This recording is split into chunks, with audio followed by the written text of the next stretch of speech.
Yeah, yesterday. 11 Yesterday. years, and we haven't killed each other, so we're celebrating. No, well, you're ahead of the game. That's all I can say. Yeah. Just So you're having technical difficulties. I just poured coffee all over myself. So. Yeah, I haven't got earpieces in actually. I'm wondering whether that may help. I don't want any feedback. I hear it a little bit, but it's not bad. Yeah, I've got the earphones on now. So yeah, no, I celebrated my 27th wedding anniversary last week. So. Oh, we're neck and neck. And there you go. See, I can't hear you now. Wrong hole. Sorry. That's it. I got it now. Yeah, 27 years ago last week. Wow. And, my family, Joanne and Bobby, my children, bought us a dinner experience at Claridge's. Nice.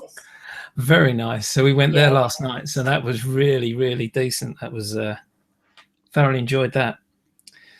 So I've never been to Claridge's before. It's quite a spectacular hotel. Yeah. So I don't know if they have them here.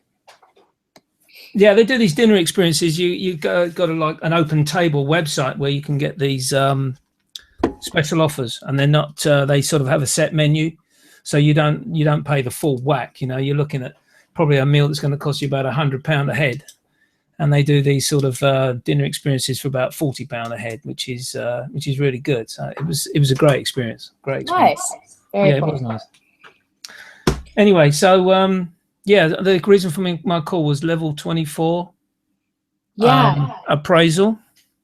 You were supposed to bring some of your social media updating and some info on your next workshop. Okay. Is that right? That's right, yeah. Now, this is where we may have difficulties. So let's see how we go, because I'm assuming you'll want me to go to screen share. Yeah, that's probably the easiest way to do it, and then you can find your way. Let's see what happens. So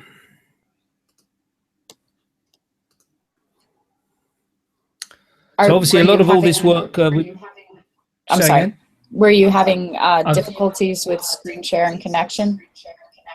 I'm having difficulties with connection, which is probably going to affect my show with AD Wheeler at about an hour and a half's time, but we'll have to see how that goes. Okay. Well, good. This is a good test then. It is a good test, yeah. What I'm going to do is screen share. Hopefully this works. What I'll do is I'll reduce that screen down. I can see fine. And you should be able to see my website now. Yes. Okay. So I'll just enlarge the screen a little bit because I can't see you now. So a lot of this, are you recording this or you just yep, it's all recorded. Okay, great. So we've got all the blur before. So effectively a lot of the work has already been done prior to this level in any case, because after the first couple of levels, some of the guys in the cohort pointed me in the right direction with regards to changing my website to effectively point people.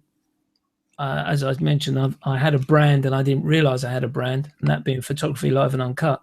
Mm-hmm. So the whole site was redesigned on that basis. Right. So if I'll just click through the pages I've got. So we had looked at this before, and we were chatting about the idea of people being able to click on the photos of your speakers and that take you to their page. Is that right? That's right. And okay. That does work. So each of these images on here, you can actually in fact click on any of these little pickies and it'll take you straight to the video, the YouTube video. Perfect. It says click on the guest to view the show just at the top there. Yep. Okay. So that's the first thing I did, was basically effectively to change the whole front page. The blog I brought into the website, and a couple of comments was my blogs were too long, so I've started to shorten these. I'm a little bit behind on these blogs, but that's I've just been so busy at work until basically the government announced the referendum, so it's all gone slow now. So I'll be able to catch up. My portfolio I included on the page, and that really is all the types of photography that I'm personally interested in, and my projects and my portfolios. I'm not 100% sure about this page. I will be perfectly honest with you. I don't know whether it's too much, but I'm open to suggestions on that. I'm going to actually open it on my end too, just Sure. so I can look at it bigger.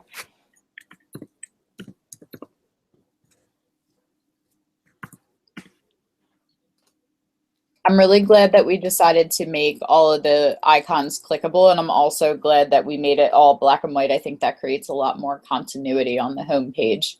Yeah, I agree with that, definitely.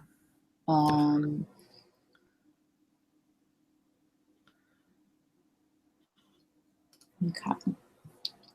So yeah, this is a period where I didn't know whether to show a good synopsis of my work. I've checked through so many different websites, because I don't necessarily want my workshops to be street photography biased. Okay. So elaborate. Mm-hmm. What do you want them to be? I want them to try and cover as many different genres as possible.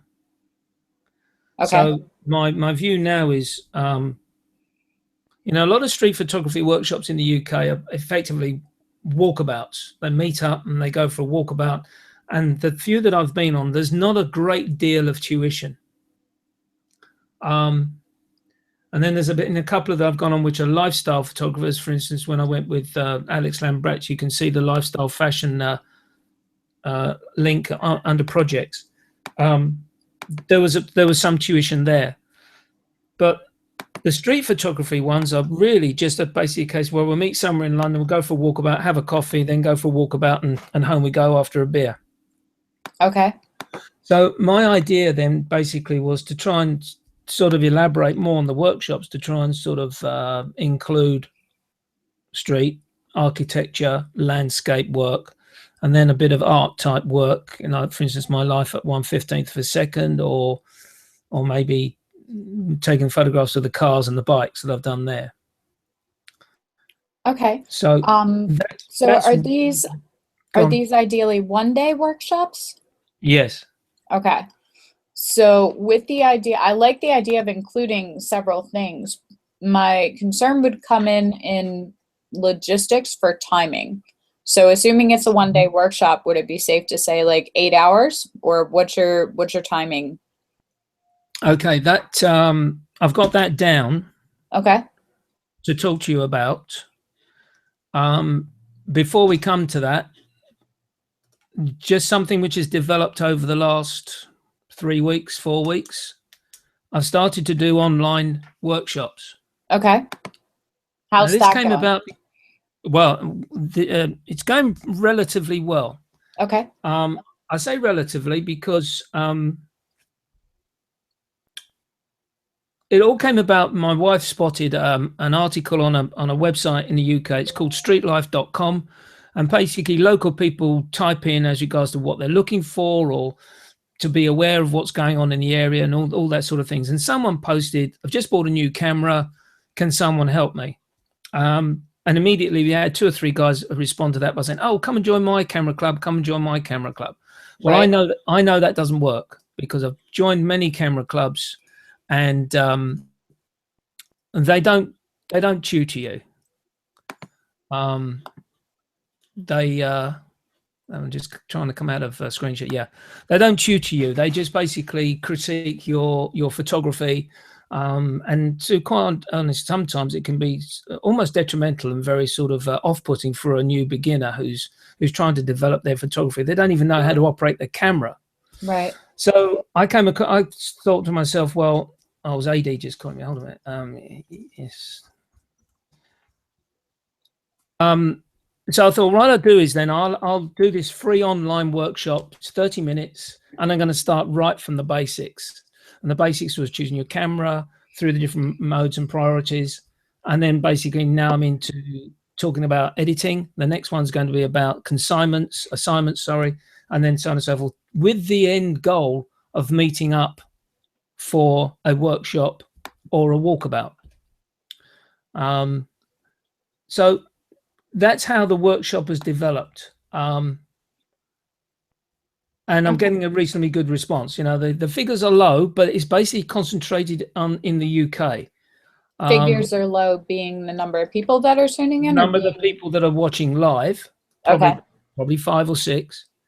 But people that are watching the show afterwards on the YouTube, which we can go and have a look at in a minute with the analytics, are probably getting about 140, between 80 and 140 people have watched the videos. Are you charging anything for these? No, I'm not. Okay. No. Since then, one of the guys who's been watching me on a regular basis asked me what the development of it was going to be, and I told him that I'm going to do a workshop in London. He said, I'd be interested in that. What sort of price? So I said, so this is where I'm at now. I've passed this through Sandra Jordan as well. Okay. I found some rooms in Covent Garden. Do you know Covent Garden at all? It's an old market, the covered market area, which is very, very popular, especially over the weekends. Okay. So there's lots of street opportunities, architectural opportunities, portrait opportunities, all sorts of stuff going on there. Now, I went to see the room, and what they do is this. They charge you £90 per person. That's for one of the rooms. And in that, you get food, breakfast, lunch, coffee, tea, biscuits, cakes, all the way through the day. Okay. That sounds good. I was really quite impressed with them. Very, very nice rooms. Probably take around about 20, 30 people maximum. Then there was an opportunity, as I was going around being shown the rooms, there was another smaller room off that. And I thought, well, I could have a nice little breakout area here. If I speak to a manufacturer to come on board as regards to a sponsorship, they could have that room for the attendees to join into that room to see the gear, cameras, lenses, that sort of gear. So this is what I, in actual fact, came about for an idea. So assuming 20 people, I would charge them £180. Okay. For that, they would get a meet and greet, coffee, tea, biscuits when they arrive. And then I'm hoping that, because I'm going to have a meeting with Fuji at the photography show, which is in about a month's time. And I've told them what it's basically about. And they sound keen at the moment. And that's all I can say to that, to be honest with you. Okay. So my idea is to have one presentation by a Fuji photographer in the morning, followed by coffee, then go for a walkabout with that photographer, probably for about an hour and a half, nothing too lengthy, all around the Covent Garden area. Back to the rooms for lunch, where they got an opportunity to go and see the equipment, the Fuji gear. Okay. After that, another presentation by another photographer, and then a walkabout with that photographer in the afternoon. Back to the room for tea and coffee, biscuits, and then after that, a Q&A. Now, that's where I'm at the moment. I haven't made any definite date, but I need to. Obviously, I'll talk to Fuji about this when I go and see him at the photography show. Okay. Now, putting that idea around to a friend of mine who's following me on this workshop, I was quite pleased to hear him say he thought it was quite a reasonable price. Oh, yeah. I think it is as well. Because there is, I know how you talking to some other guys with regards to this, setting up these workshops or photography days. And there's a difference of pricing, in my opinion, than what an American would pay compared to what a UK person would pay. I think you had this conversation once with our friend, I've forgotten his name. You know, It's definitely probable. I mean, I'm doing the workshop next week at a creative or at a WPPI, and the one we're doing in Vegas is $270 a day. oh, okay. 1,200 to come for all 3 days and stay. And we provide overnight arrangements. So, you know, I don't think I've ever done a workshop. Even when I first started, I did 1-day workshops, but they were $250. So even over here, the Professional Photographers of America, PPA, I think it's when we do like the Super Mondays where like the instructors don't get paid like 1 day a year, they do a whole bunch of classes. And I think it goes towards like some of it goes towards charity and some of it goes towards PPA's things. I think even those ones are like $150, $200. So it's entirely probable that we're spending more money. However, you're not going to get an entire room at a hotel with food for 180 pounds over here either. No, exactly. You're looking at probably a minimum of $500 to $700. Yeah. And that's at some of the lower ones. If you're looking at a really nice hotel, like when I went and looked up the Ritz-Carlton, which is where Trey stayed when he was doing the tour across America, it was like $1 to $3 grand. Yeah. So it might be that you're making less, but I think your overhead is going to be less too because of the demographic. So what I found isn't that everybody can charge the same rate, but that everybody can charge the same rate comparable to what their expenses are. So you're still making the same percentage of profit to expense claims, even though it may be a lower amount. But I don't think for what you're saying are the investment and the overhead costs, I don't think that your prices are out of line with that. Yeah. The good thing about it as well, which I was quite surprised, you don't pay until the day is complete. I don't have to put any money up front, and I'm charged on the number of people that come along to the workshop. Well, I feel two ways about that. One, it's awesome that you don't have to put the money down because we definitely have to book in advance here for everything, usually weeks in advance. The downside is that, and it makes sense if you're having it catered, that's a little different. But for me, I always book out houses and hire a caterer. And the reason that I do that is that at a certain point, it starts to offset itself. So if I rent an entire building that has space for 20 people, and it's costing me, we'll say $2,000 and I'm charging $500. After those 4 people sign up initially, it doesn't cost me any more money to have more people stay, which is the difference between renting a place as opposed to a hotel or motel, where with every person that comes, there's an additional cost associated with them. So you can only make a maximum profit based off of what that overhead is, where mine is exponential. So I make more money the more people that come. Yeah. I would obviously charge the delegate attendee in front. I wouldn't charge on the door as they come in, because I think I'll be opening myself up to a wasted event effectively. Yes. You want that commitment, don't you? Yes. So that's the only thing which is the unknown at the moment is how much Fuji are going, I'm assuming Fuji, how much Fuji are going to put into it, whether I can get 2 photographers at their cost and not my cost. Right. Well, that was going to be my next question was, what is the speaker fee for the additional photographers? Now, I have spoken to the guy who I did the lifestyle fashion workshop with, Alex Lambrecht. He used to be a Fuji shooter. And I did ask him one time when I had another idea of a workshop, which is further down the line now.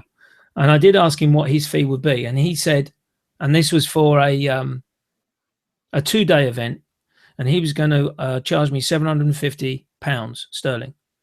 He said, but if you make it a Fuji event, then Fuji pay my fee. Right. So that's what I need to find out at this meeting, that if they agree that they think the workshop is a great idea and they're willing to come on board, I'm hoping that they'll say, you put the cost, get this cost set up for the event. We'll take the extra room is about £350.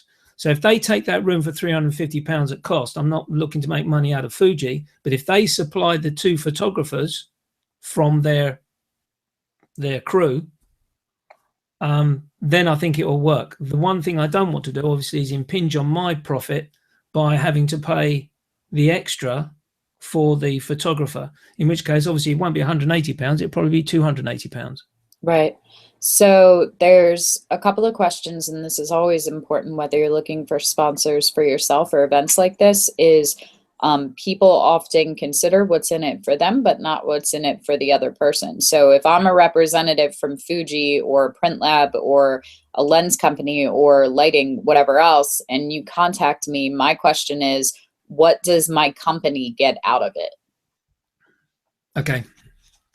You know, and so and the problem with being a startup is that they only have so much in their marketing budget. So they have like their advertising budget, which is all the money that they pay for anything that they're in print in any publication, and the money that they set aside for expos and things where they have stage presence. And then they have like an additional budget besides that is for the smaller events. So they're very particular, because once that money is gone, it's gone. So why should I invest, you know, 500, £1,000, dollars, whatever the currency is, in you, as opposed to this other event, which has already been going on for 3 years now and has proof that they'll bring in at least 50 people. You know, is it worth it for me to provide 2 instructors and pay them at, you know, say £200 for the day?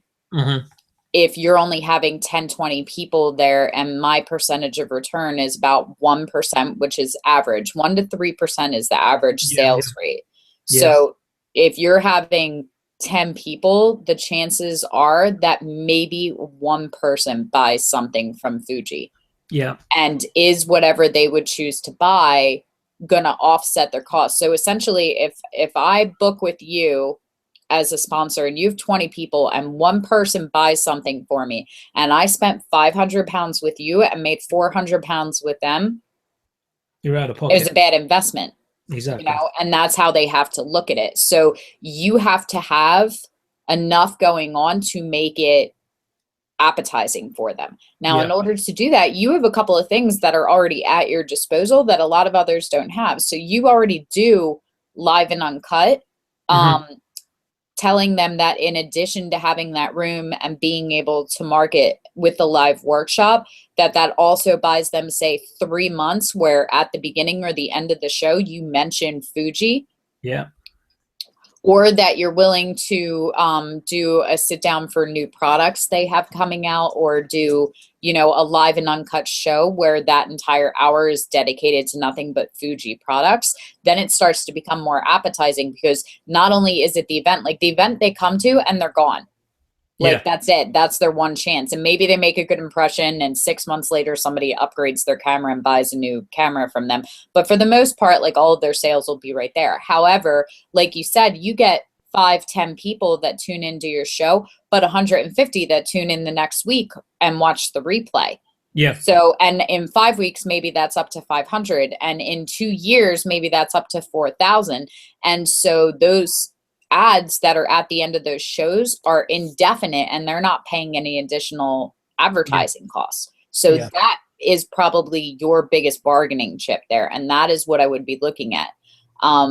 Also, I would definitely have like this workshop sponsored by, and have the sponsors below it on the website. So wherever people are going to book and set up their events, is something. You could also look at a bartering where if you happen to already be a Fuji shooter, you get a $25 discount or something like that, so that they can market it to their people and go, look, thanks for being part of our brand.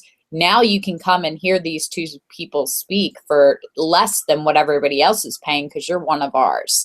So, you know, figuring out all of those options and going to them with those and going, look, here's some of the ideas I have for how it benefits you. They already know that them putting money benefits you. They want to know what's in it for them. So if you make that a really appealing thing, the chances of them saying yes are much greater.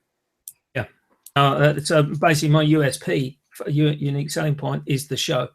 I would say, because it's residual.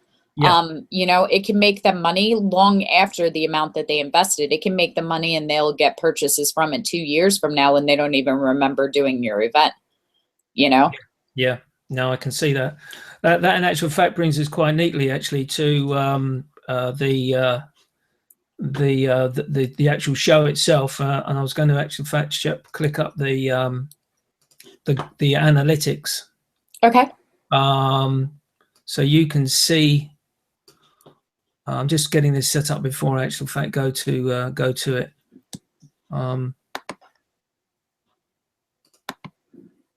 Because I'm mindful of it crashing. That's okay.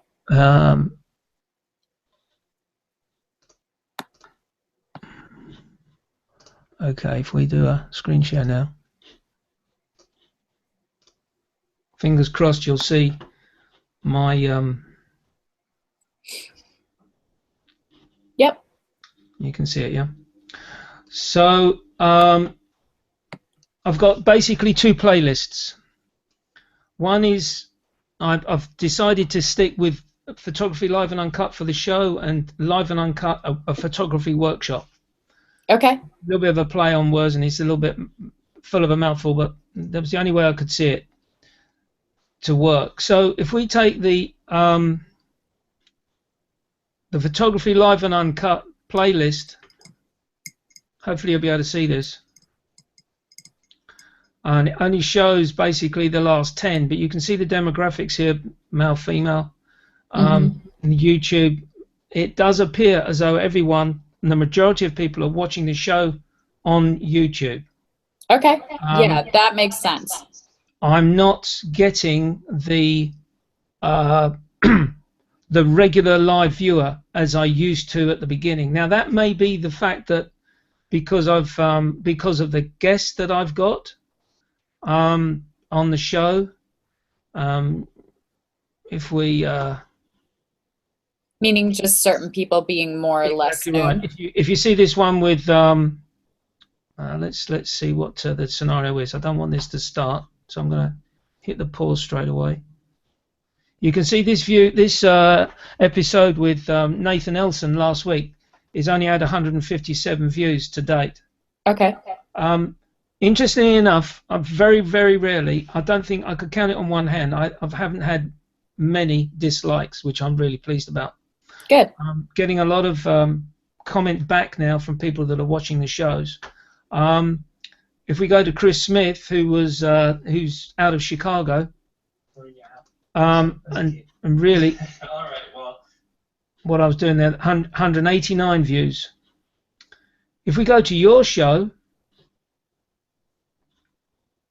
I hope that this time 563 views to date. You still there? Yeah, and I see Karen's on the recommended playlist with over 1,000. Yeah. And Matt Day with 2. Matt Day with over 2. Now, one in actual fact I've found happens is this. With Matt Day, I had 75 live viewers. So that was showing actually on the page at the time. And I think that was because A, Matt's got his own show, but B, Matt tweeted and Facebooked it, all over the place. Absolutely. So I think that was one of the main reasons why his particular viewing of the show live was so high. Mm-hmm. And as you can basically, as we go down to the others, you'll see that there are some significant numbers. Yeah. What I wanted to show you now, I hope this is all making sense. It's probably not actually, but no, you're doing good. What I want to get back to Video Manager. I was looking at this. So if we take an example of my my workshop 5, which was about the manual. It's gone a little bit funny. Can you see that all right? Mm-hmm. There's 159 views of that particular manual, that workshop purely talking about manual use of your camera. And that is sort of the sort of the general averaging numbers that I'm getting. Okay.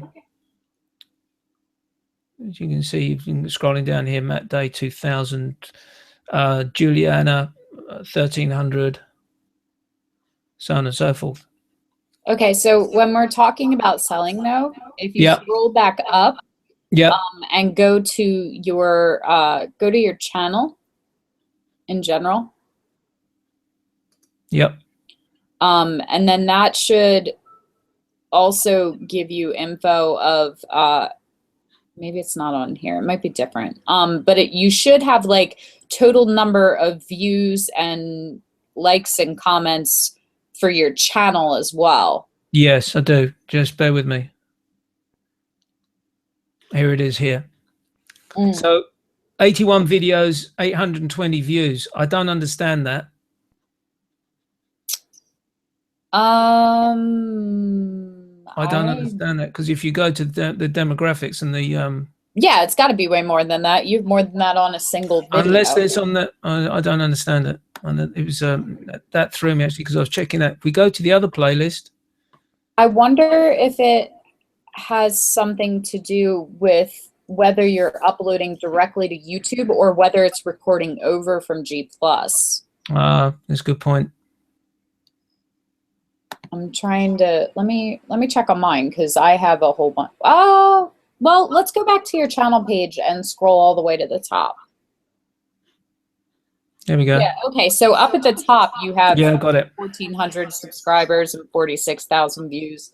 Yeah. Okay, so we're you and I are pretty much neck and neck with subscribers, but I would definitely say that we have to figure out something that's going to help with the number of views, because you're less than 100 subscribers behind me, but I have around 440,000 views. Yeah. So I think that some of that might be indexing. Hashtagging will definitely help, different sources that you're sharing it out to. If you're doing people, especially less known people that don't have as big a following, it's really, really important for them to put out to their followers as well. Yeah. Because otherwise it's not worth it for you in comparison. Like it's a bit of a trade-off when you're collaborating with people, that you get their following and they get yours. It's the shared liability. So if they're not tweeting and they're not Facebooking and they're not pulling their people to you, then what's in it for you to put your time in? Yeah. You know, aside from content. So I would definitely have that be a conversation that you're having beforehand with them, saying, you know, look, I'd love to have you on the show.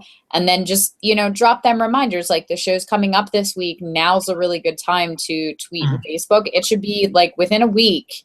Like, this is going on now. Don't forget this is starting on Friday. And then on Wednesday again, only 2 days until, you know, and you can actually sort of get around that and make it easier for them, because everybody's busy and everybody's doing a ton of stuff. So rather than going, I'd like you to tweet this, tweet it for them and tag them, and Facebook it for them and tag their pages, and just ask them to share it.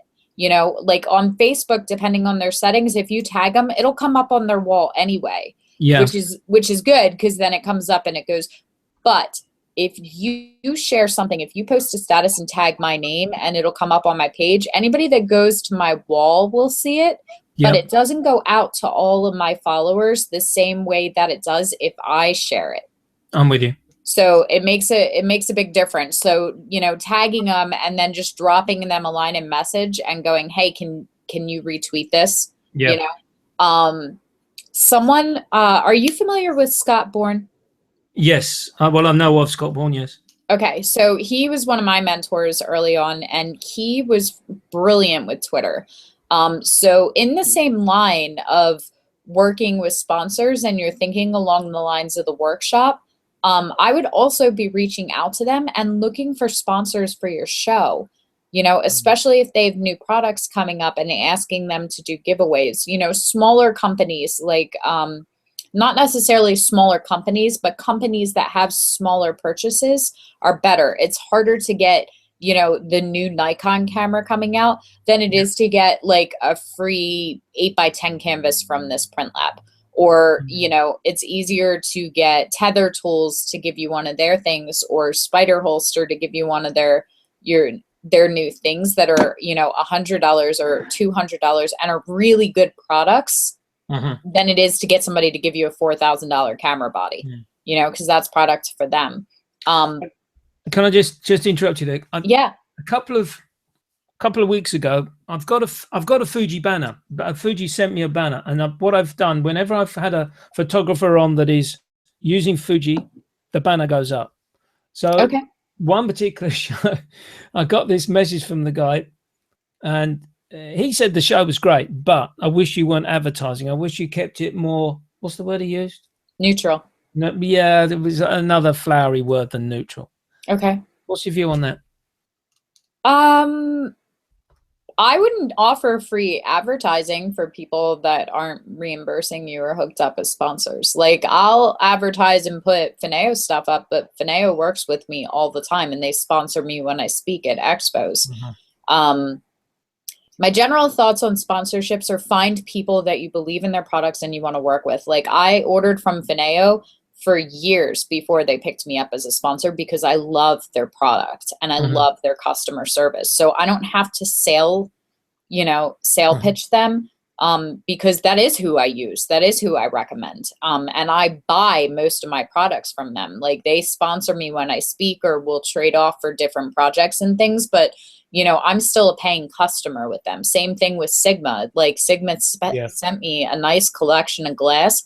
But when I need new stuff, I go and I purchase it. So what I won't do is I won't ever accept Nikon as a sponsor because I'm a Canon girl. And I know photographers that have Canon in their bag, but they're Nikon represented because Nikon would pick them up. So they shoot with Nikon when they're on stage or whatever and have other, like, I don't want to do that. Like, who I use is who I use, and that's it.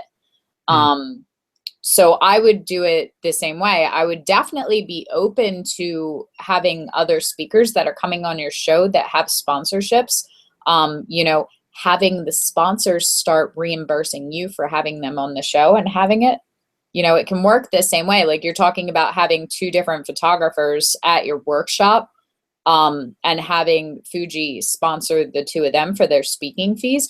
You can have them do that on your show too. There's no reason that you shouldn't be making money when you're putting time into this. You have how many episodes now? 81. 81.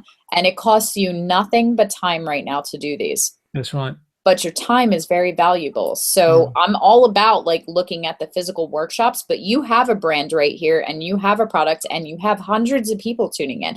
And the bottom line is, as great as it sounds, I can't come to your workshop. I'm across the ocean. Once you take in flights and travel and all of that, now we're talking about a $5,000 workshop. It's not financially viable for me when I can go, even though it's good content, I can find another decent workshop here that I don't have to pay those travel expenses. So you doing these shows and being as informative as you are and having quality people on, and it opens you to the entire world. You can talk to everybody. Just in the Arcanum alone, there's over 90 different countries represented. Let alone the people within your own country that are just 5-6 hours away that'll find someone local. So I don't see why, when you're thinking about sponsorships, that you're not starting to look for sponsorships for your show right now to bring in money with what you're doing right now with a much lower overhead, to the point that you don't care whether or not you get sponsors for your workshop because you're bringing in enough money with this that it doesn't matter. I think the reason why I didn't go into sponsorships originally was I didn't want to get into, I noticed with people like Ted Forbes and probably another friend of mine, Michael Rommel, who did his show for a short period of time, and there was some other guys, they seem to sort of cut the show, go to this advertisement, which is obviously sent to them from said sponsor, break into that, then come back. TWIP do it. You know, you can watch it live on YouTube, but when it actually goes out on podcast, there's a cut in it, goes to the sponsorship. What I didn't want to get involved with was editing. I just wanted to do the show, transfer it straight to YouTube, and let people watch it. But I think now I've got to think about the possibility of verbally saying it in the show. This show is brought to you by X. So I just did an opening for Petapixel for Sharky's show, and literally all I did was say, "Hi, this is Jessica Lark, author and artist of the Reliquarian, and you're listening to Sharky James." Like, and that was it. And he has somebody come in and do that, but then he put out all of my links to everything in the blog. So if you don't want to do you know, editing time, I totally understand that, because that's a whole different level. But like anything else, it's determining the value of what makes it worthwhile. So maybe for, you know, I'd say, for the sake of argument, we'll just use numbers. Maybe for $10, they get their name mentioned. Like, this show is brought to you by, you know, Jessica Lark and Fuji and, you know, whatever the company is, the Arcanum. Okay. For $50, you put something up behind you. Like you were saying, you had the banner for Fuji and it's, you know, it shows up, or you put it at the bottom. Like you have like your little name thing that shows up that says live and uncut. Maybe it says live and uncut sponsored by Fuji for $100, you know, and it's up there just in the bottom on the whole thing. And it's just typing. And maybe it's $250 or $500 to sponsor the show and have a 30-second commercial that shows up at the end of the show and is put in on the replay. You know, you could also look at just having their logo and brand thing and having a page on Live and Uncut Photography that's with a tab that says sponsors and has all of their info with links to whatever they're going to. And every, say, 3 months or 6 months, they can update the link to whatever product they're pushing or service. Like, you know, get 10% off this new camera. Well, now the new camera came out, so they can drop you a line in 6 months and say, now we want you to push the new, you know, Canon 5D Mark IV, you know? But those are definitely things that I would be looking at. It's totally okay that you don't want to do it. Set the price so that you do want to do it. That you're like, hell yeah, I'm going to sit and edit that for an extra $2,000. Like, find that number for you that makes it worth it for you to put in the effort and the time to be able to do it, and set your price there, and then find smaller tiers that are still ways for them to invest. Because even if you're only making, you know, a couple of pounds or, you know, cents on the dollar kind of thing, that does start to add up. You can have like, you know, a certain number of things you just got to pay attention to and make sure you can't have like an episode that's sponsored by Canon and Nikon. No, of course. Rivals, you know, and some of them will want exclusivity, which is also fine. So maybe it's, you know, maybe it's 1,200 pounds, you know, it's 100 pounds a month for a year subscription. For exclusivity, you'll do it for, say, 4,800 pounds, where they are the only camera body company that you're going to promote for the whole year. Yeah. You know, but then you would have to structure your show around, you know, they probably don't want Fuji shooters on your blog either, you know, even if it's sponsored by, you know, Canon or Nikon or something like that, then you don't want cross sponsorship. Yeah, so it may be the kind of thing that, like, there's so many different ways that you can play it, but you're putting all this time in. I mean, think about it collectively with how many episodes you've done and how much time you spend talking to them beforehand and working it out and working on glitches and then putting it on and promoting it out. Like, you invest a lot of time in this. This should be making you money by now. Yes, I appreciate that. You know, and it's good. It's good content. Like, you have quality people on, but even your guests aside, you're very knowledgeable. You're very knowledgeable, especially on the technical and the equipment stuff, which baffles some people. Like, I'm an artist through and through. I am not your tech girl. I never will be. You understand a lot of stuff and you explain it in a way that somebody that isn't technologically inclined to start can follow it without feeling like you're talking down to them, which is really important. I would absolutely be looking at monetizing what you put so much of your time and energy into right now. Because honestly, I think looking at monetizing these things will make you a ton more money. And again, residual income, once you get it started, you'll be making money off of these years after you've completed them. Yeah. The only money you're making off of the workshop is the money you make that day for the effort you put in that day. Yeah, that's true. Yeah. So food for thought and something that I would definitely like to see you keeping in mind. Yeah, no, I think you made some very relevant points. Actually, getting the model of the discussion with Fuji with regards to what I can offer them, rather than just saying, "How about you joining me to do this event?" By using the show as the hook, basically, to catch them in. I was unsure about the advertising because of a couple of comments. It's nice you're not filling your show full of advertisements and you're keeping it neutral, you're keeping it natural, and it's a nice show. And I thought, well, that's all well and good them saying that, because that's what they want to see. But as you say, it is time. And effectively, between you and I, it's a hobby, and everyone else is watching it from the Arcanum is a hobby. But to a degree, it's going to be a case, as you know, crack me, it's March next week. 3 months of the year is nearly gone, and probably in 9 months time, I'm going to be looking to make this into a business to bring in income. Well, then you have two options for how to do that as far as the online show goes. You have the quality, you have the content, you have the people. So that's the first thing, is having a product that's worthy of investment and time. What I would like to see you do is really spend some time really, really pushing to get your numbers up so that you have it, because it just does, having a couple hundred views on your video is great. Having a couple thousand is better. Having 100,000 is the best.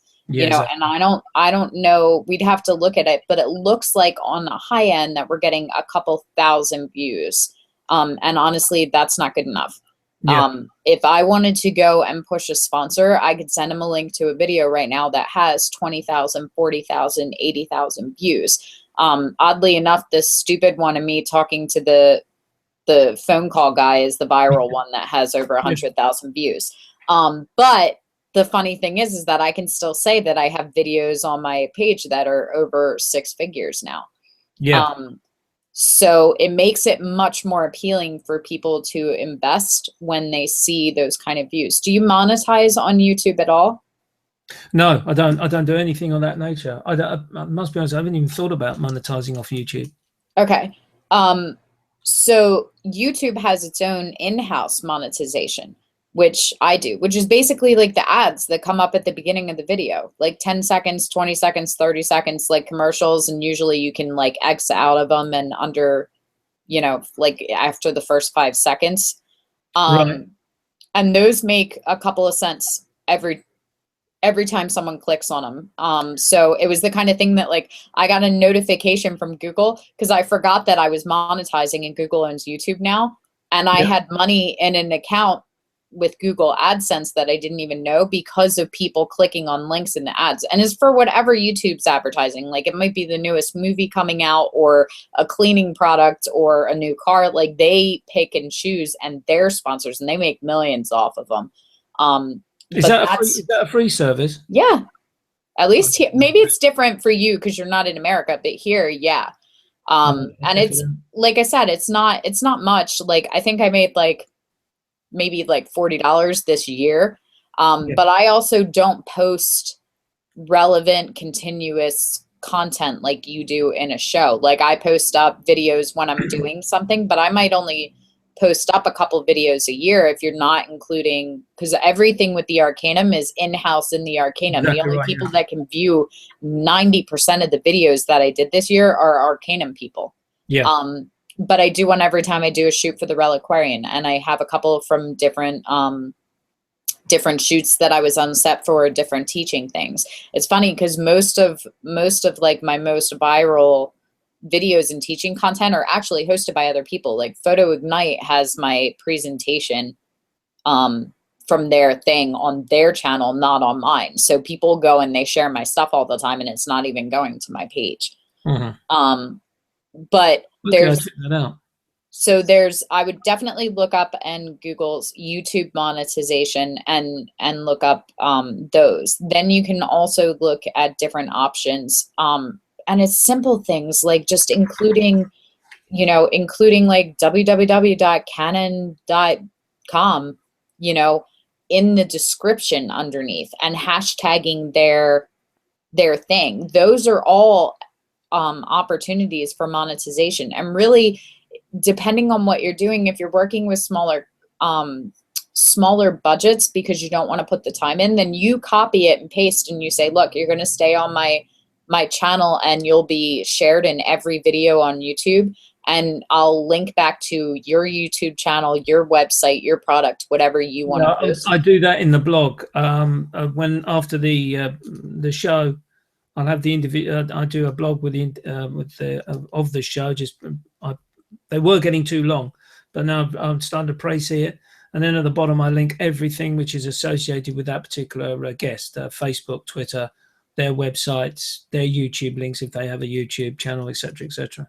Another thing that I would be looking at doing if I was looking to work with sponsors specifically on YouTube, which is where all of your residual viewers are coming from, maybe one of the things that you can do to avoid the editing is, instead of adding their commercials and stuff to your actual video, maybe you can include a link underneath or create a playlist.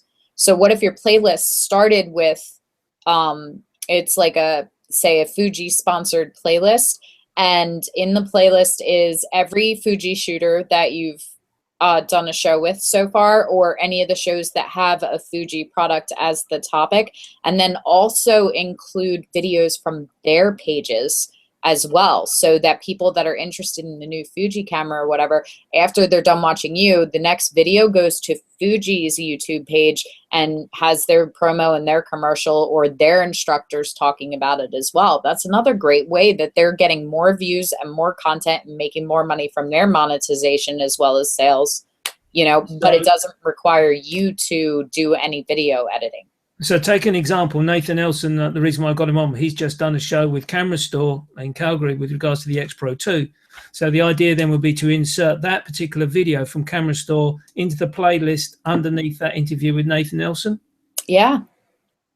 Yeah, like if you did one with me and we talked about, the boudoir process in general, you would be able to approach, just from me, Canon, Sigma, Fineo, Spider holster, WHCC, because I do the little image books from them. Those are all companies that I work with regularly. Ellen Chrome, ask the speakers for everyone they're working with from start to finish. Wacom for my tablet, Adobe Photoshop. Those are all, companies that have a hand in my process from beginning to end. And then, when you get into fine art and people like me, like if we did it and we were talking about the Reliquarian in the higher learning shoot, I have the pastry parlor who did all the decorations, and I have Modern Day Antique who did the resin casting, and I have Uniquities who provided all the antiques. Those are all companies that aren't even in the photography industry that I use, that are probably looking for great opportunities to be able to work. My makeup artist, my hairstylist, all of those are potentials. Like I would definitely be thinking outside of the typical sponsors as well. You might even be able to bring in the company, the hotel that you're thinking of working with and having the event. Look, if you cut me a better rate, if instead of 90 pounds, we're talking 80 pounds a person, I'll keep you and all of your info on my next 5 videos, for a month and a half, or on the blog, or I'll put you up as a sponsor for the year. Yeah. All of this is free advertising for them. And which is beneficial if there's, if they're investing money in advertising. If they can reach the same people through you without investing that money, you're probably charging less than whatever they're going to be investing to be on there. And it's the kind of thing that little amounts will add up. So, asking people to invest several $1,000s for a page spread in a magazine, or asking them to invest $100 or $500 is one thing. But if you could pick 5 to 10 companies that are giving you, $2 every single time you post for that month, and you're putting out 4 episodes, then you start to compound on it. And if every time that episode, if you do a pay-per-click kind of thing, like they're going to pay you a certain number per view. What if they were paying you, even 10 cents, or, 10 cents to the dollar every 10 views would be $1. Well, now you have 2,000 and some views on some of them. Those are all people that are seeing that, and you can just bill them at the end of the year. Like, there's so many different ways that you can. These are great ideas. And it's the kind of thing that you can pick the ones that you like that take out a lot of your head work, like not having to edit in video commercials and stuff like that. Have a predefined list that you like, and then you also have options to go to them based on their budget and based on what they need and based on what's worthy to them. If they're making a ton of money on social monetization, it makes more sense for them to have you link back to their channel and watch one of their videos, which is more views, than it does to go, here's my product. So it gives them options too, and is more ways for you to cater to them. Again, here's what I can do for you, because it's like them going, I really need a utensil to eat this meal. And you go, great, I have the sharpest knife in the world. And they go, well, it's soup. So having different options that cater to what they're trying to accomplish makes you a much more attractive version. Yeah, I can understand what you're saying. Okay. I think we covered everything there. I don't know whether there's anything else you want me to show you with regards to what I've done. Just coming back on with regards to the blogs, where I have so many other blogs, One Camera, One Lens, and my personal paulgriffithsphotography.co.uk, which I've adopted into a WordPress site. I'm just putting bits and bobs out there, to be honest with you, now and then with that. They're not at the moment directing anything to Photography Live and Uncut. If anything, I don't know whether to start incorporating that with links or whether to just leave it as a separate entity for the time being. I think that you are more known for Photography Live and Uncut than you are anything else. So I would definitely have everything else link back to Photography Live and Uncut. Yeah. Pick one first. It doesn't have to be which one, but which one first. Right now, that's your baby, and you've struck oil. Like, you have the base, you have the following. I'd rather see you build on that than spread yourself thin. And honestly, your work is beautiful, but I think that you have the mind of an educator. To do what you've done and create these shows and hold to them and do them meticulously and continuously without fail for as long as you have, like, I think that this is who you are. And it may be that photography is the subject matter of the education, but I think that you're more of an educator and an interviewer than you are a photographer per se. Yeah, I understand where you're coming from. So I would like to see you, rather than having, because it works both ways, like I would definitely have everything that you have linked to Photography Live and Uncut so that you can pull more people to that center. However, more people know you for that. So if you decide that you really want to shoot more, or you want to do something else and you want to promote those, having the link to those on Photography Live and Uncut is more likely to bring more of your traffic over there, because more people are going there naturally. What I don't want to do is I don't want to confuse people about your message. So I'd honestly, my best recommendation and what I would do is I would leave all the rest of it to the side. Like, you can work on it, but I wouldn't put too much of your energy and focus. I would keep focusing on Live and Uncut and let that be your brand and let that be what people know you for. Yeah, that's what I'm saying. Because would you say then that on the website I've got too many portfolios? I think that you could probably keep it to 3 and not do black and white and color for street. Like, I understand the benefit, but I would be more inclined to have street photography, and then when you click on that, have a separate page that breaks it down if you want to keep the separation. Less is more. Yes. So I'm a big believer in 3. There's a lot of psychological studies that I've read in marketing and advertising firms that the mind cannot concentrate on more than 3 options at a time. Yeah, so I've heard that before. So I would want to keep 3 main categories, and then maybe have like other stuff. Okay, Jessica, that's great. I like the idea that you want to have it be all encompassing for other subject matters like fashion and stuff like that. But I would keep it to 1 or 2, because you don't want to be a general practitioner. You want people to know that you're an expert in this thing. you know, and so it's actually a very beginner mentality to go, here's fashion and here's street and here's architecture. Like street architecture and landscape, I can see in the same category. I can make the visual connection to how you're in all of those. Once you start, then when you go and you add fashion, it gets a little bit harder. And you can add fashion if you're adding it where it's all fashion photography shot on the street or in the landscape, but it's a little bit harder to make that string connect. So you start to widen out and you really start to dilute the potency of your message. So right now, I think that you're having a hard time between differentiating because you are a photographer and you are an instructor and you have this following for your Live and Uncut, which is a photography education source. So they're like overlapping.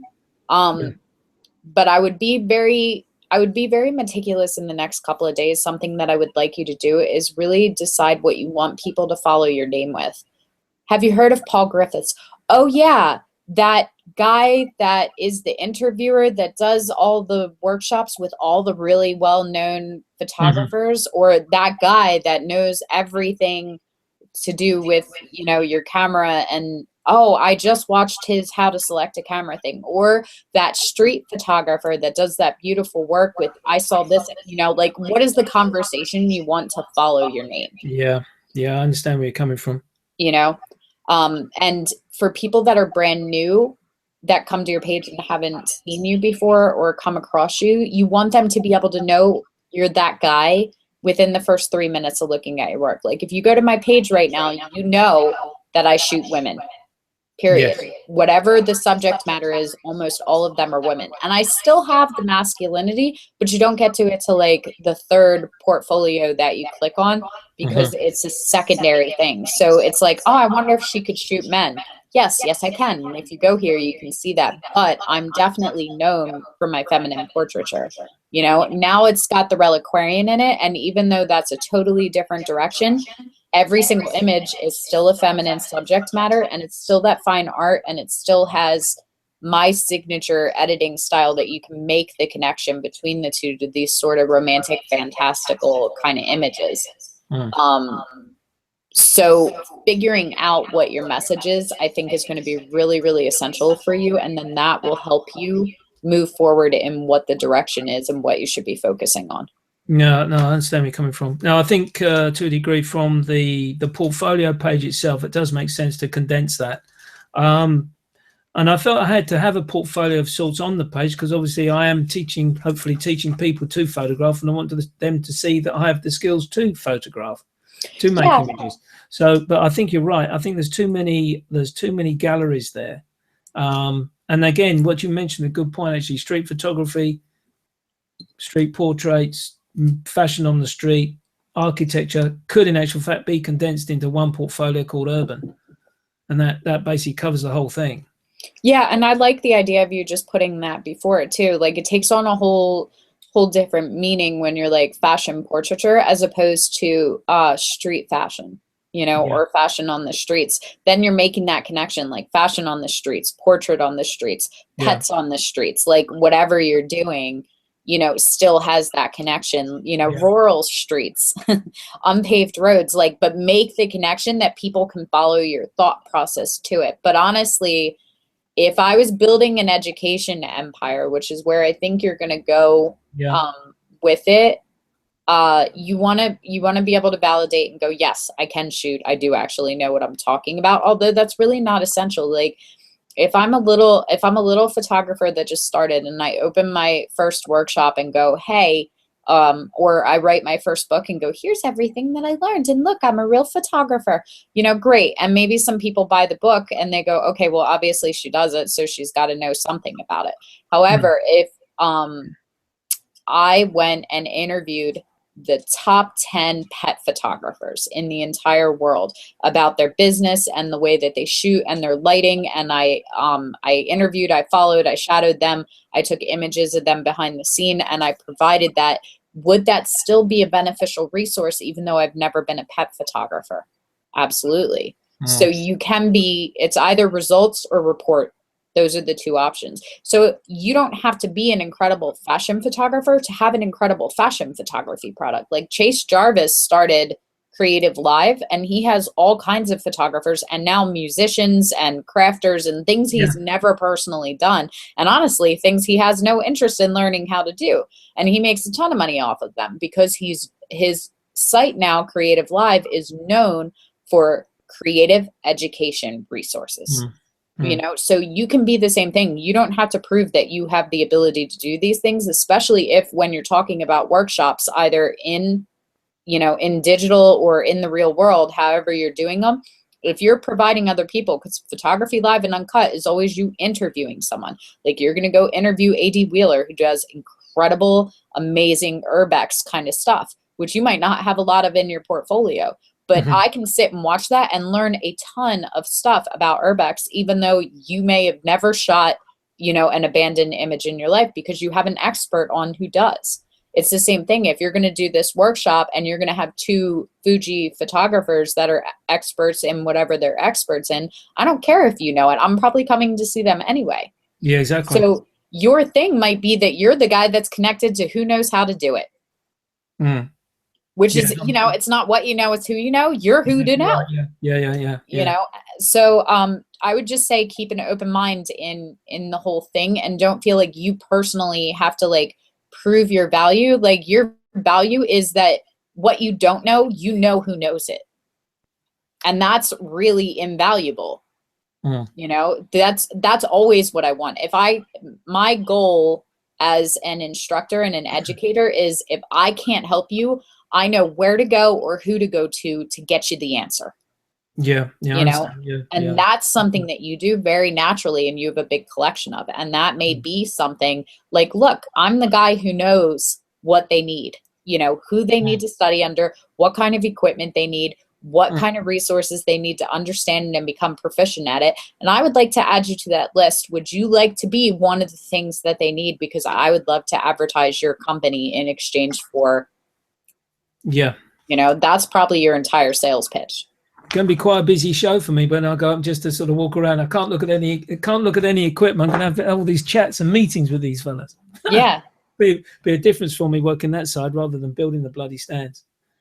Yeah, well, and it's both. Like, you know, what I definitely want is you to move forward doing what you really enjoy doing. You know, and for me, it's very easy to see that you really enjoy doing the shows and the interviews and the connections, because you do it all the time. Whatever you're doing for free is what you should be working on getting paid for, because you'll put in the hours and it won't feel like work. You won't burn out. That's so essential. Like right now, like that is my definition of success, pure and simple. Before we talk about any money, is being able to spend your time the way that you want to. I don't care if you're making $1 million a month if you're miserable at what you have to do in order to do that. Because the reason that everybody goes, I have to make money so that I'm a contributing member of society and so I can be successful, is because they go, well, if I had millions of dollars, I could have my private yacht and I could have my own island and I could have a tiger on a leash, which I've always wanted. And what is that? You spend time cuddling tigers, preferably declawed ones. And you spend time going to beautiful places that you would like to spend your time. And you spend time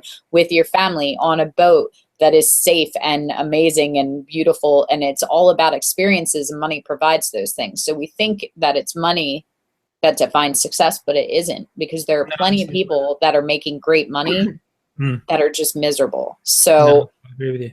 You know, if you're going to become the standpoint and the pinnacle that defines who's in the know and who's relevant and who you need and what you need in terms of companies, if it's going to make you like want to pull your hair out to spend time talking to sponsors and setting these up, or like you said, you don't want to do the editing, like if that's not worth it to you, then don't offer it, no matter what the price is, like, or set it at a price that it is worth it. You know, or set it at a price that's high enough that you can pay somebody else to do it and still put money in your back pocket. I understand. Okay, that's great. What I wanted to ask you now was, if I can get to it, the map that you created for me included the path of the protege, which I do appreciate. I understand is on hold for the time being. for various reasons, which I totally understand. I'm just trying to scroll down while I'm got you on hold, so to speak. Okay, I'm looking as well. Um, Okay, so we're at level 24 right now. Yeah. Now, if memory serves me right, level 25. That's Anita. I've got to find my one. Can't get to it. The ideal mentor, teacher, and reporter. Same thing we were just talking about. Yeah. Because you're playing all three of them. That's right.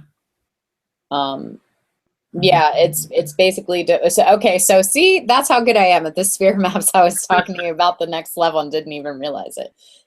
Which comes the most naturally to you? Which ones do you identify with? I think those will be really good for you. And then level 26 is talking about you doing solely these things for your financial income and marketing plans. That's right. 27 gets to the path of the protege, which is on hold right now. That's what I was going to ask you. What shall I do about 27? Let's pick a different level for you. Okay. Yeah, it's not, or, honestly, like, you're doing so much work with it. Like, the thing about Sphere 2 is that it's more about getting you to your goals. So either, you can look at it and go, I really need these things. Like, maybe 27 now is all about contacting potential sponsors and creating a sponsor list, because I don't think we had anything about that in there. No, we haven't. None at all. So it could very easily be creating a list of potential sponsors for your shows and your workshops that are in person. It could also be researching monetization for vlogs, because that's essentially like you have a show. So monetizing video episodes would be another really good research product for you as far as the level. Okay. I think either of those would work. I'm also totally open to you setting your own goal. They're pretty open-minded, but those would be my recommendations for where you are now. But you might get to level 26 and go, I really need this. Or honestly, you can skip over 27, go to 28 and keep working down. And then just when you get to level 29 and we're getting ready to graduate, look at what you were supposed to accomplish and go, I haven't reached this because, and then those are the things that you should be doing for your extra levels. And we can have a conversation about it. I understand what you're saying. I think we're just going to have to, from what I understand, I don't think anything's going to happen with the path of protege in the next, dare I say, 2 or 3 months. And there's every likelihood that I'll be looking to be finished in that period. So I think we better scrap 27 and probably just insert consolidation of sponsorships of that nature. Okay, then let's do that. And then 28 and 29, I can work through those. Okay. And